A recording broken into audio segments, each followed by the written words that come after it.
On today's show, the kind of Phoenix Suns defeat the kind of Oklahoma City Thunder. What's real? What's fake from that game? Plus, I'll tell you why the Phoenix Suns should absolutely demolish the Portland Trailblazers on Tuesday on this edition of Locked On Phoenix Suns.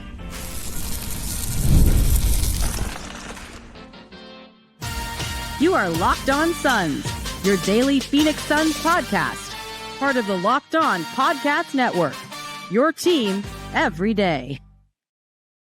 Back into Locked On Phoenix Suns. My name is Benjamin Garcia. Thank you so much for joining me on this Sunday night, Monday morning edition of Locked On Phoenix Suns. Today's episode is brought to you by FanDuel. Right now, new customers can bet just $5 and get $250 in bonus bets if your first bet wins. Head to FanDuel.com to get started. Win number 45 on the Phoenix Suns season. So I can be a little harsh.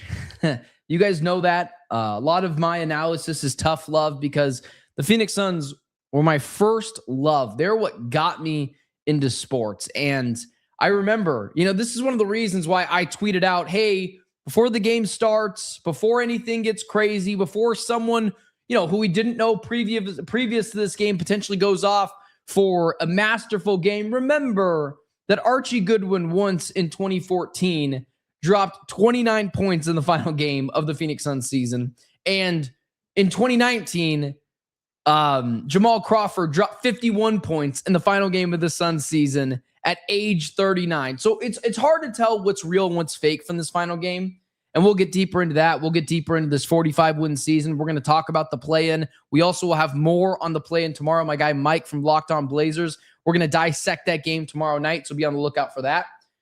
But I want to take a step back before we really get into anything from this game in particular, because I know sometimes I can be a little harsh, and it's not because I'm trying to be negative or anything of that nature. I want to hold the teams accountable, and I don't like losing. I hate losing more than I like winning. That has truly been my philosophy since I was a kid. And as someone who grew up in, the Arizona sports realm my entire life, I am a through and through Arizona sports fan, from ASU football to Diamondback baseball to Cardinal football to the Phoenix Suns. You have to take a step back in the totality of the season and forget about what happened over the last couple of months. Because yes, over the last couple of months, have the Suns been kind of underwhelming? Yeah. But now is the time to say, if I told you at the beginning of the season the Suns would win 45 games, you would take that. It's not the time to say it. Like I spoke with John Boyuea about this on Friday's edition of the show, where I was like, I can't stand when people say that to try to cop out the Suns playing poorly recently. There's a time and a place to say that, and the time and the place to say it is right now. And so I want to forget about the last 2 months. And I do want to say, if I would have told you at the beginning of the season the Phoenix Suns were going to win 45 games, you would have said you are crazy. One of the reasons why I said there was no shot the Suns can make the playoffs this year in terms of a top 6 seed, because they would have to be, if I'm not mistaken, 14 games better last year than they were this year.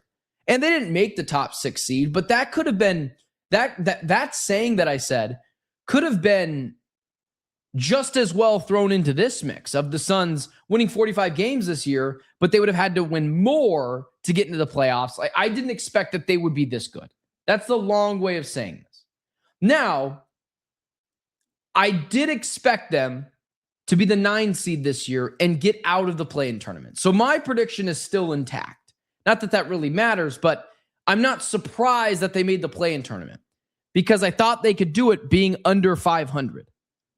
The point is, this was a really successful season for the Phoenix Suns. Even the most optimistic Suns fan, the one out there that was trying to tell you that the Suns would win 50 games, like any one of those people out there, like, oh, they're going to win 50 games this year. They didn't actually believe that.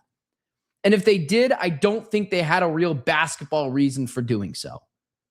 But my prediction coming into this season was they were going to be that gritty, hard-nosed team that fought you for 48 minutes, and teams like the Oklahoma City Thunder would come into Phoenix on a random night in November, and they might beat the Suns, but they're going to leave that game saying, well, damn. That was supposed to be easy. We won by 4 points and we scored 110 points. What the hell was that? That was the version of the Phoenix Suns I thought we were going to get. I never expected it to be this good. So I know at times I can get in trouble for being a little harsh, and it really is just all out of love for this team. Again, this was the team that got me into basketball. This team that got me into sports.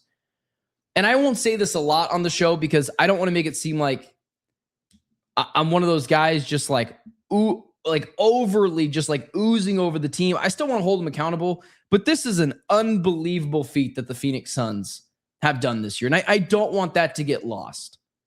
And for all the concerns that I had with Brian Gregory becoming the GM with little to no experience, or Matt Ishbia turning a leaf and instead of being less involved actually says he's more involved, I didn't think any of it would work.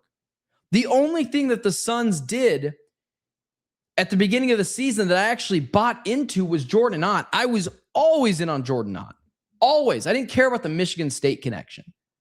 I knew people in Cleveland who gave me the in and said, this guy, he's smart. Him or Johnny Bryant. You could be great with both of them. So I was really interested in both. It's an unbelievable season from the Suns. And we're going to turn the page here quickly, but their over-under was 31.5 to start the season.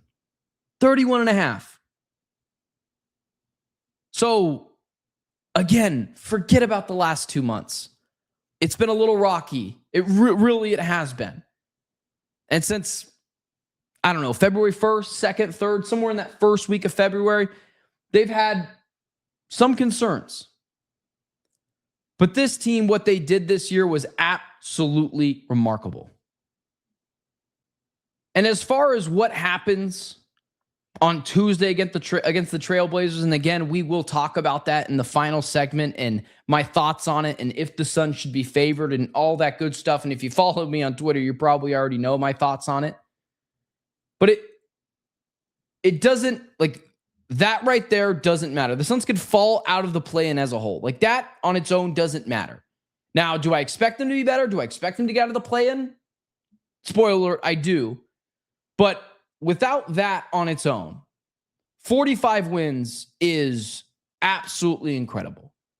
And I know we've had, some issues with Dillon Brooks or Dillon Brooks' issues coming back from injury, or Jalen Green's inconsistencies at times, or Jordan Ott's rotations, or Colin Gillespie just forgetting how to shoot the ball over the last couple of weeks, or sometimes Devin Booker's hit or miss, and sometimes the Suns' defense. Like, there's all these issues, but like at the end of the day, 45 wins, it truly is a really incredible feat for the Phoenix Suns to accomplish.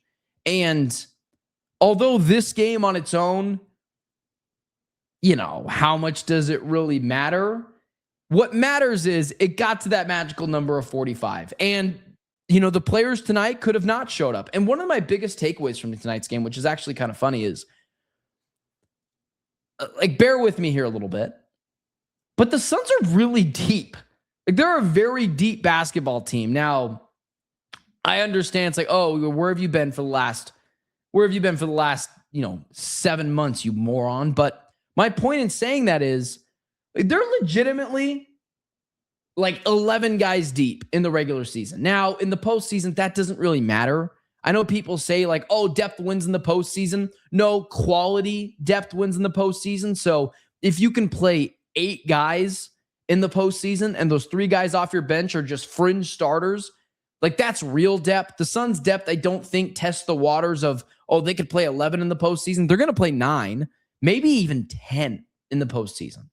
But the Oklahoma City Thunder have some real guys out there. Lou Dort played 20 minutes tonight. Aaron Wiggins is a real NBA player. Nikola Topic, I know I'm saying his name wrong, forgive me. But Nikola Topic, he had 18 points. He was 8 for 16. Jared McCain was, in the running for Rookie of the Year last year until he got injured. They had some real guys play tonight. And the Oklahoma City Thunder are one of the actual real deepest teams in the NBA. So the fact that the Suns could drop 135 points on them, and I know it's not the real Oklahoma City team, and I don't want to paint it for more than it is, but that was also pretty impressive tonight. I know Oso only played 14 minutes, but he played some quality 14 minutes. He was a plus 16 on the floor. But Ryan Dunn, Rasheer Fleming, Amir Coffey getting in on the action, Jamaree Boyuea, who had 12 for 23, was a plus 37 on the court tonight. CJ Huntley, Khaman Maluach, Kobe Bryant, all these guys. I was impressed at the fact that the Suns could go, band for band with the Oklahoma City Thunder in terms of that depth. And we'll close it out on this. Quality season for the Suns. Pat the Suns on the back. And now let's turn the page. Because we've sung their praises. Now we turn our page to the postseason. And I am so freaking ecstatic that this team is back in the postseason. Well, Ben, it's just a play-in. That is considered the postseason. Before we get to that, I want to highlight some of the stars from tonight's game because I don't know if we're going to get to talk about them for the rest of the season. Let's do that next.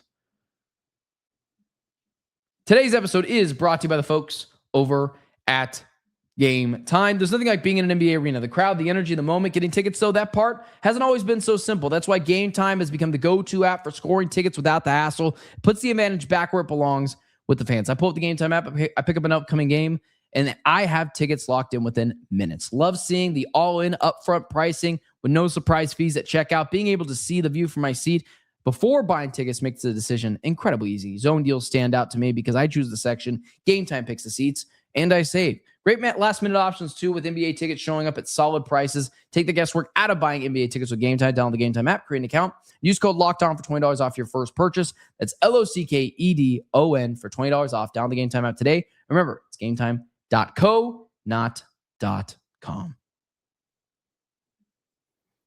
Also, a reminder for those who haven't signed up for our Everyday Club yet, $5 a month, and it's access to an ad-free audio version of Locked On Suns and an invite to the members-only Locked On Suns group chat, exclusive access to the national bonus shows, a members-only Locked On merch store, and 60% discount on additional Everyday Club membership level subscriptions. Go to lockedonsuns.supercast.com to learn more, or you can go to the link in the show notes or down the YouTube episode description. So let's shout out some of the guys from today's game because I don't know if we're going to talk about these guys for their on-court product for the rest of the season. I think there might be a chance that we have seen the last of Ryan Dunn, Rasheer Fleming, and Khaman Maluach for the rest of the season. So here's where I'll start off, though. Here's how I like to watch these games, and I mentioned it before. Archie Goodwin had 29 points in the season finale back in 2014. Jamal Crawford had 51 points in the season finale back in 2019. I remember Alec Peters. If I'm not mistaken, I'm guessing my son's knowledge here. He had like 32 points in the final game of a Suns season years ago. Like the last game of the season's weird. I related it to on social media that the last game of the NBA season is always so fun because it's always like the varsity players showing up to watch the JV players game. They don't even care what the score is. They just want to hype up the younger guys. They just want to get hype on the sidelines for whatever it is that they're doing. Jamaree Boyuea, I know I've been a loud advocate of Jamaree Boyuea, but we've very likely seen the last of him for the end of the season. He'll probably definitely be back next year. I would assume. Maybe not because the Suns have so much guard depth, but whatever. He had 27 points tonight. He played 40 minutes. 40 minutes. And I know I was just quick to say that Jamaree Boyuea might be back next year, but actually he might not be. This might have been him showcasing what he can do for the next team that he's going to be on. 40 minutes tonight, 27 points, 12 for 23 from the field, 3 for 8 from 3, a team best plus 37 from the field. And I'll tell you why I absolutely hate that. I like Jamaree Boyuea. And if he's back next year because the Suns move some other guards and they want him back for 4th or 5th string duties, awesome. Like, great. Whatever. Jamaree Boyuea, cool. But what is Jamaree Boyuea shooting 23 shots for? I know that the Suns won tonight and he was very good, but in the grand scheme of things, it didn't really matter. Here's what initially pissed me off from today's game. And when I say pissed me off, it's all tongue-in-cheek. I'm just kind of joking around a little bit. But Khaman Maluach shot 5 threes tonight, right? He made 2 of them. He made his final 2. I would have had Khaman Maluach shoot like 10 threes tonight because it's not, and my reasoning for a lot of this is going to be because who cares? It's the last game of the season. He shot 5 of them. He'll never shoot 10 threes in a game. That's not what I'm saying, but I just want to see what I have from him from three-point land. Now, there's some caveats to that. How many times did he really get open enough to take the three? Do I want him to just take bad threes? No. But 5 tonight is a fine diet of it. It's just, you don't get many chances in an NBA game just to huck up shots. If I was Jordan Ott, I would have said, hey, man, I need you to take 7 threes tonight. Let's just see what you got. They lose tonight? Doesn't matter. They win tonight? Doesn't matter. I know we talk about the 45 win mark, and that's great, but at the grand scheme of things, I wanted to see Khaman Maluach shoot the ball from deep more. Again, little tongue-in-cheek, 5 of them. He'll probably never shoot 5 in an NBA game again, but I just wanted to see him shoot it more. And he hit back-to-back threes to end the game. One of the things about Khaman Maluach's shot is it looks good. It's very silky. It's very smooth. It's a very fluid shot. Where sometimes, like, have you ever seen Oso Ighodaro shoot a 3? It is absolutely gross. But he was great tonight. Khaman Maluach, 18 points, 8 for 15 from the field. Some of those numbers are skewed because he did shoot 5 threes tonight. Again, I wish he would have shot 7 of them. 14 rebounds, plus 14 from the field. Thought he was great. And again, this would have only been bad if you didn't see this from Khaman Maluach. You had to see him do this because he was your 10th overall pick. And you have probably seen the last of him for the rest of the season, unless the Suns are either blowing out a team in the playoffs or getting blown out. He's probably not playing. Rasheer Fleming. Loved what I saw from Rasheer Fleming tonight.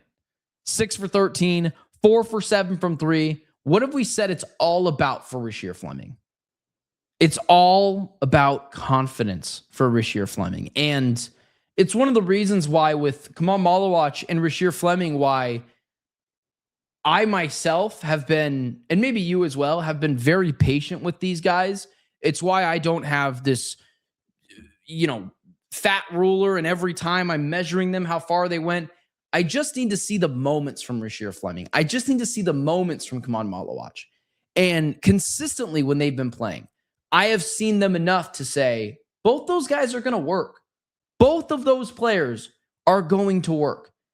And him being 6 for 13 and missing some buckets, guys, Rasheer Fleming's job is going to be to shoot threes and obviously to play really stifling defense, really good defense.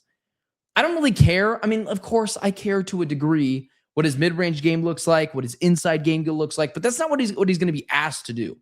And the fact that he was 4 for 7 from 3 tonight, plus 20, 6 rebounds, played some pretty good defense. That's what I want to see from him.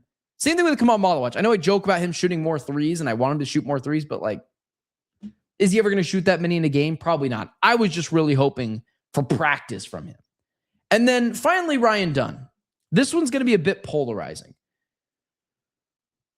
How do I say this? Because I don't want to step on any landmines here. I was the president of the Ryan Dunn fan club for a very long time. I advocated for the Phoenix Suns to draft Ryan Dunn. I love what I saw from the kid coming out of Virginia.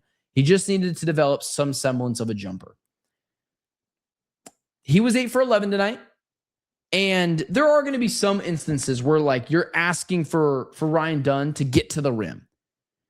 But Ryan Dunn's job as a member of the Phoenix Suns is going to depend on his ability to shoot the 3 ball. We got enough guys to get to the basket here. We got enough guys who are going to take the ball and hold on to it for 10, 12 seconds because they can just make a shot happen on their own. Ryan Dunn is never going to be Devin Booker. He's never going to be Jalen Green, Jalen Green's ability to play make. He's going to be Ryan Dunn. And so I liked some of the things I saw from Ryan. He had an absolutely awesome dunk. He, got to the rim at will at times, but his job is going to be shooting the 3-point jumper and playing elite defense. He is going to be a 3-and-D specialist in the NBA if he is ever going to work out. So I love Ryan. I think Ryan's a great player, or I think Ryan can be a great player, but he has to be a more consistent jump shooter. That's where it is. We know he can play defense. We know at times he can get to the basket. But his role on this team is going to be as a shooter. And so I'm happy he had a good game. I'm happy, part of his role is going to be rebounding. I'm happy he had a good rebounding game. He has to be a better three-point jump shooter, or there is no role for him on this team. And up until tonight, he hasn't been a good three-point shooter. So happy he had a good game. That's awesome. But he just has to be more consistent. And so not taking anything away from him, but his role in this team is going to be a jump shooter. So we'll see what he can do. Kobe Boyuea, 6 for 3 from 3. He is absolutely interesting. Maybe he's the guy. That is your next year's third string point guard. Well, I know he doesn't really play point guard, but third string guard, if you will. Maybe next year it's Booker, it's Green, it's Gillespie, it's Allen, it's Boyuea. Maybe that's where Jamaree Bouye's minutes go. Maybe Jamaree Bouye's out of here and Kobe Boyuea is the guy. But Kobe Boyuea might be able to shoot the ball better than anyone on the team. That might be the only thing Kobe Boyuea is able to do, though. We haven't seen enough of him to make an actual honest evaluation on him. But 6 for 9 from 3 in an NBA game, this dude can shoot the damn basketball. Dude can shoot the damn basketball. So that was really impressive. We'll see what he's like in the future as a defender, as a guy that can maybe create his own shot. But holy hell, was he on fire tonight. And you're probably going to see more of him next year. And he's probably going to take the role of Jamaree Bouye. Next year is probably going to be Gillespie, Green, Booker, Allen, maybe Allen. We'll see what happens there. And Kobe Boyuea. And so he showed you some promise tonight. And he was a second-round pick. He showed you enough flashes today where you're like, oh, that pick was worth it. I see what Brian Gregory was thinking. So good for Boyuea tonight as well. The play in a set. And I want to talk about that game briefly. I'll tell you why the Suns should absolutely beat the Blazers on Tuesday. Let's do that next. Today's episode is brought to you by the folks over at FanDuel. The NBA playoffs are here, where every possession matters, every matchup is magnified, and every game can swing a series. And right now, FanDuel is giving new customers a great way to get in on the action. Here's what I like about it. You can bet just $5 and get $250 in bonus bets if your first bet wins. The app makes it easy to follow the action with player stats, trends, matchups, all in one place. And during the playoffs, the extra insights really matters when you're looking at stars, role players, and key moments. It just makes the entire playoff experience more engaging from start to finish. Head to FanDuel.com to get started. FanDuel, play your game. Today's episode is also brought to you by the folks over at TurboTax. It's tax time, but for a lot of us, the old way of doing taxes, it's a lot. Trying to book an appointment that's not the most convenient, sitting in a waiting room with a stack of papers, emailing back and forth and wondering if they really get your situation. But this year, you're getting a major upgrade. Intuit TurboTax now has in-person locations nationwide. You can meet face-to-face with a real TurboTax expert and get your documents uploaded straight to your TurboTax app on the spot. And just like that, you're done. Your TurboTax expert works to get you every dollar you deserve while you get real-time notifications as you go about your day. It's a relief of walking in and meeting a real person and walking out knowing your taxes are being handled right. Head to TurboTax.com/local to find a store near you and book your appointment today. All right, guys. Social media is not real life. And I don't want to act like social media is life, and I don't want to act like I don't want to just react to social media, but I have noticed something. And maybe it's not everyone, but because the Suns haven't been playing their best recently, and again, I'm sorry, before I go into this, I want to remind you again, we're going to dive really deep into Suns Blazers tomorrow. Really deep into Suns Blazers tomorrow. My guy, Mike from Locked On Blazers, smart dude, covers the Blazers every day. Him and I are going to talk that game tomorrow, and it's going to be great. Be ready for it tomorrow. It'll release on YouTube sometime around 10:30 p.m.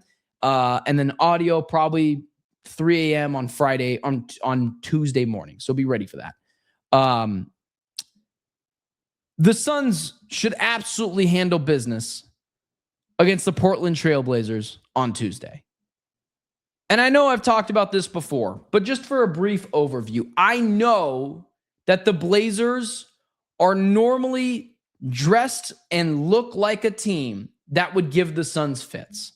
They have a very big lineup that they can throw at the Phoenix Suns. And we have seen this on numerous occasions for the Suns before. How many times have I said those bigger, lengthier teams can give the Suns a little bit of headaches. And make no mistake about it, guys, the Portland Trailblazers, who tonight beat up on the Sacramento Kings, have some dudes that can make life hell for the Phoenix Suns.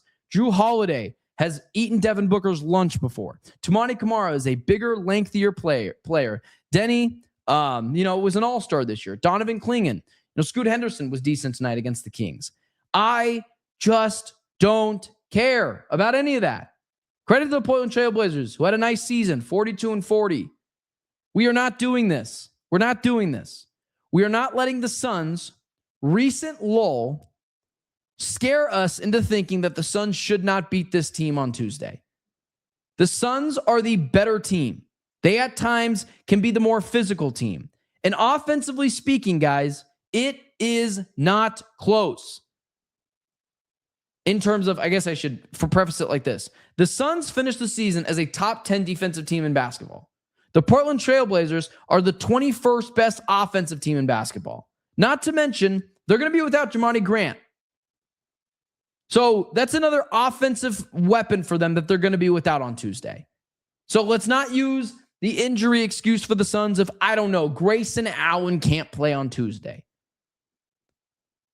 What the Suns need to do is get up like they did against that Rockets game. Get up, be ready to play. They need to be up, get ready to play, get out to a big lead, and stomp on the throat early of the Portland Trailblazers. This Trailblazers team don't got a lot of playoff experience outside of Jrue Holiday. The Suns, I understand there's some guys on there that don't have playoff experience, but Royce O'Neal does, Devin Booker does, Dillon Brooks does, Grayson Allen does. They're going to call the game tighter. It's going to be a bit of a bar fight. But the Suns should absolutely annihilate this team. I know that I'm going to get crap for it in the comment section. But outside of the Blazers being a little bit lengthier, a little bit longer, and I understand that's a thing, and I get it. The Suns are the better defensive team. The Suns are the better offensive team. The Suns have the better star. I know we can talk about X's and O's and schematics and what is Jordan Ott's first game as a playoff, head coach going to look like. All that's great. At the end of the day, the playoffs are about dudes. Who's got the dude? And that's where it comes on to Devin Booker. This is where Devin Booker has to shine. I feel like I'd be being inauthentic if I said that I wasn't a little concerned about Tuesday's game against the Portland Trailblazers. Because I am a little concerned. What is it? 10% concerned. Let's say that. If we're talking about 100% scale, I'm 90% confident, 10% concerned. Because why am I 10% concerned? I'm only 10% concerned because this team hasn't been playing great over the last couple of months. But I have seen in moments and in spurts, this team can pile it on. And I get also the Suns kind of got a nice draw here. Do you want to go up against Kawhi Leonard, who's one of the best two-way players in the NBA? Or do you want to go up against, Jrue Holiday and Denny? Portland Trailblazers is a good defensive team too. They finished top 12. They were 12th in the NBA. The Suns were 10th. But the Suns are at home. FanDuel's got them as a minus 4.5 point favorite. They should be the betting favorite. And they should annihilate this team on Tuesday. I'm well aware, guys. I've watched a decent amount of Portland Trailblazers basketball. I know what they want to do. They want to suffocate you. They've got lengthy players. They want to beat you in the rebounding battle. And they've got the guys to do it. Toumani Camara, Jrue Holiday, Donovan Clingan. Yeah, I know they've got the guys. Suns got better dudes. And the Suns are the better offense. And they're the better defense. And they're at home. This is not me just saying things. The Suns should come out and put belt to ass against the Portland Trailblazers on Tuesday. The Suns have got in this game, they've got the better star. I'm just taking Devin Booker over whatever the Portland Trailblazers can throw at you. Jamaree Grant's not going to be there. Offensively, the Suns are the statistically offensive. The Suns are the better offensive rating team. The Suns are the better defensive rating team. They're also the home team. The Blazers, not a great road team. The Portland Trailblazers this season on the road, if I'm not mistaken, I hope I didn't just say that without double checking it, but this will test my sports knowledge here in terms of the Portland Trailblazers. But okay, good. This will prove that I absolutely was watching enough Portland Trailblazer basketball this year. But the Portland Trailblazers are 18-23 on the road. They finished the season with a negative plus-minus point differential. The Suns are the home team. They are the statistically better offensive and defensive team. They have the better star. I'm taking Jordan Ott over Thiago Splitter. Aren't you? What are we concerned here with? The only concern is the Suns haven't been playing great basketball over the last 2 months. I'm not using that as an excuse. We're going to get deeper into this game tomorrow with Mike from Locked On Blazers. But the Suns are going to win this game. And I want to ease your concerns that maybe I'm overblowing it a little bit by saying they're going to annihilate the Trailblazers. But they're going to beat this team. And they're going to see the San Antonio Spurs in a week after that. So be ready for it. I'm not as concerned. And I'm sure as hell not going to make an excuse for this team. They should come out and beat the Trailblazers. Trailblazers are long, they're lengthy, they're a good defensive team. Suns got guys too. What's the saying? Better offense beats good defense. That is also the saying of defense wins championships, but the Suns are the better defensive team, statistically speaking, so there's that too. I'm excited, man. I'm stoked, dude. I'm so stoked for playoff basketball. I know you're stoked for it too. I believe it's going to last longer than you think, meaning they're going to be in the first round of the playoffs. We'll see what they can do when they get to the Spurs, but I'm not that concerned. This team's going to take care of business. All right, guys, that's all I got for you guys today. Tomorrow, we're going to have a crossover show, like I mentioned, Locked On Blazers, myself, Locked On Phoenix Suns. We're going to talk about that Blazers-Suns game in depth, and we're going to do it tomorrow. Appreciate you guys tuning in. Thank you so much for tuning in, Locked On Phoenix Suns. I'm ecstatic, and you should be too. Go Suns. See you guys tomorrow.